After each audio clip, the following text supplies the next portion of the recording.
Abu Mihjan al-Thaqafi radiyallahu ta'ala anhu was a companion of the Prophet sallallahu alaihi wasallam. He was an alcoholic. And subhanAllah, he even used to write poetry about his khamr.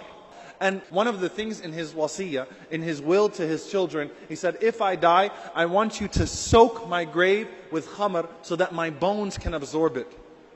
Talk about an addict. He even had a qasidah for it. When he became Muslim, he had a very hard time kicking his alcohol habit. And subhanAllah, he was present in the battles with the Prophet ﷺ. He was with the Ummah, but he would routinely be lashed because he kept getting caught drunk.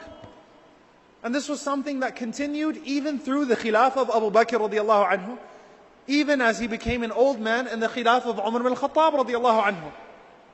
Then in the Khilafah of Umar ibn al-Khattab radiallahu ta'ala anhu, as the Muslims were at war with the Persians in the battle of Qadisiyah, fighting that great oppressor of Kisra, liberating even the people of Persia from their ruler and from their emperor, he was drunk again. And Sa'ad ibn Abi Waqqas radiallahu anhu was the commander of the army. He had to lash him again. And then when the battle of Qadisiyah started, you know what the punishment of Abu Mihjan radiallahu ta'ala anhu was? You will be chained up while we go fight the battle of Qadisiyah. You don't get to go out and fight against the Persians and serve your ummah. Abu Mihjan cried and cried and cried, and he begged Sa'ad radiallahu ta'ala anhu, do not forbid me from serving Allah.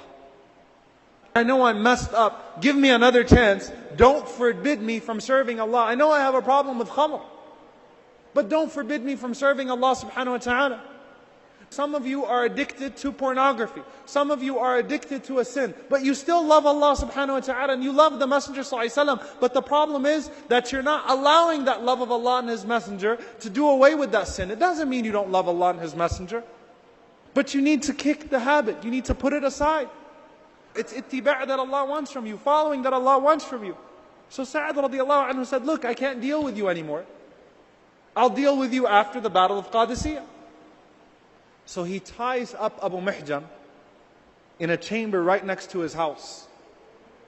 And as he leaves for the battle of Qadisiyah, the wife of Sa'ad radiallahu anhu, Salma radiallahu ta'ala anha, she hears Abu Mihjan crying loudly. So she thinks to herself that something happened to him. So she runs to the chamber to see what happened with Abu Mihjan radiallahu ta'ala anhu. And she says, what's wrong? Ma bik? And he started to say again, La tahrimni min khidmatillah. Don't forbid me from serving Allah subhanahu wa ta'ala. Let me go and fight with them. Salma said, how am I supposed to let you go fight with them? My husband, who was the commander of the army, he tied you up. What will assure me that you will come back? And so he said, I swear by Allah, if you let me go, I will wrap my face. I will serve in the battle of Qadisiyah. I will come back. I will tie myself back up. And I will never tell anyone what I did. She believed him. She saw the ikhlas, and that's just the firasa of the mu'min. She could see the truthfulness in what Abu Mihjan was saying. So she freed Abu Mihjan. He went to the battle of Qadisiyah. He wrapped his face and he fought so bravely that Sa'ad radiallahu anhu, as he was watching the battle, he was wondering, who is this man?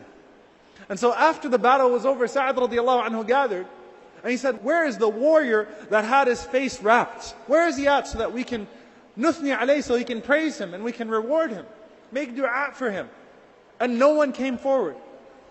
So Sa'ad radiallahu anhu was confused. Who was that man? Abu Mihjan went back to Salma. He tied himself back up and he never told anyone.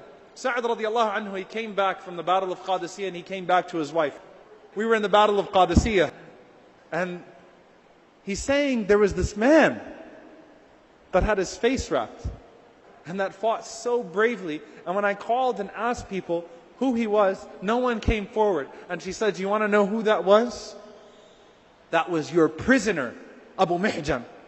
Sa'ad radiallahu anhu was so shocked. Said, how did he come? I tied him up. She said, I let him go. And he came back. So Sa'ad radiallahu anhu entered upon Abu Mihjan and he was breathing hard. And he had wounds all over his body. And Sa'ad radiallahu anhu, he started to cry.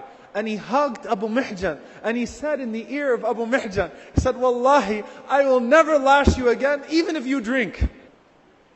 After this action of yours, and of course he was saying it as a means of expression, I can't lash you ever again.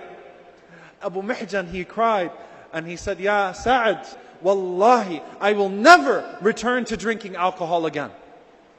And he never did. Why? Because he realized that there was a cause that was greater than him. I don't have time to worry about my khamr and my sins and these trivial things in life. I've got an ummah that has expectations of me. And we as an ummah, Allah Azza wa Jal has expectations of us.